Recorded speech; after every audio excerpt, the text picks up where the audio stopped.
Telugu Desam party అంటే అందరి party. ఏ ఒక్కరి పార్టీ కాదు ఇది, ఏ కులానికి సంబంధించిన పార్టీ కాదు ఇది. ఓట్ బ్యాంక్ కోసమో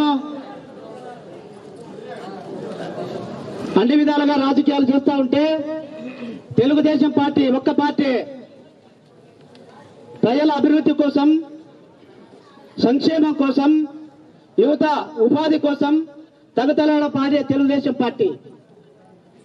అదేవిధంగా నష్టపోయినాం, గత ప్రభుత్వంలో నష్టపోయినాం.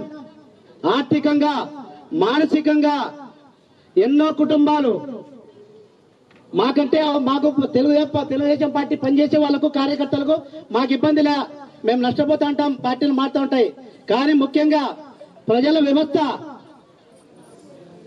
విచ్ఛిన్నమైపోయింది, సర్వనాశనం అయిపోయింది.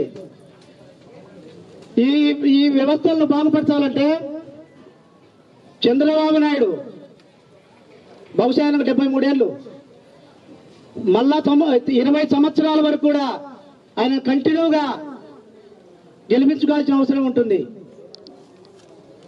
అదేవిధంగా పెద్దలు వరదారెడ్డి గారు,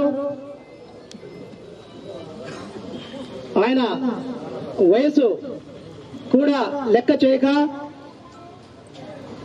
ప్రొద్దుటూరు నియోజకవర్గం ఎన్నో ఇబ్బందులు మీకు తెలుసు. అందరికీ ఏ నాయకుల వల్ల ఎన్ని ఇబ్బందులు పడ్డాయో మీకు అందరికీ తెలుసు.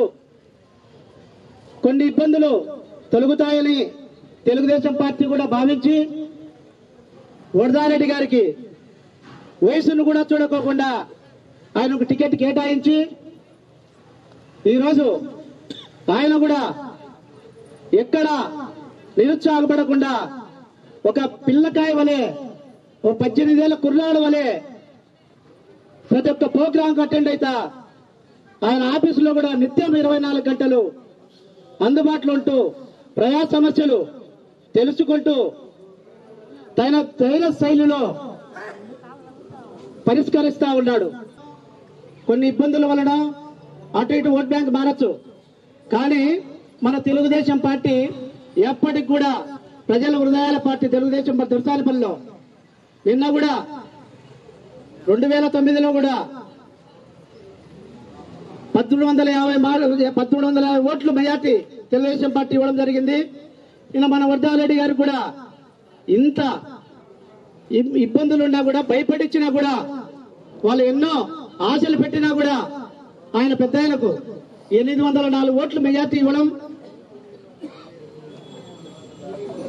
అదే దొరసానిపల్లి కుటుంబ సభ్యులందరూ కూడా పాదాభివందనం తెలియజేసుకుంటా ఉన్నాను. ఇక్కడ ఏమైనా సమస్యలు కూడా తొందరగా పరిష్కరించాలని ఆయన మనసారా కోరుకుంటూ, అదేవిధంగా సంక్షేమం సాధించి అభివృద్ధికి రెక్కలు తొడిగి మొదటి రోజుల్లోనే ఇంత మంచి ప్రభుత్వం అని ప్రజల చేత అనిపించుకుంటుంది ఈ కూటమి ప్రభుత్వం. ఈ వీడియో మీకు నచ్చినట్లయితే లైక్ బటన్ క్లిక్ చేయండి. మరిన్ని వీడియోలను పొందడానికి దయచేసి సబ్స్క్రైబ్ చేయండి.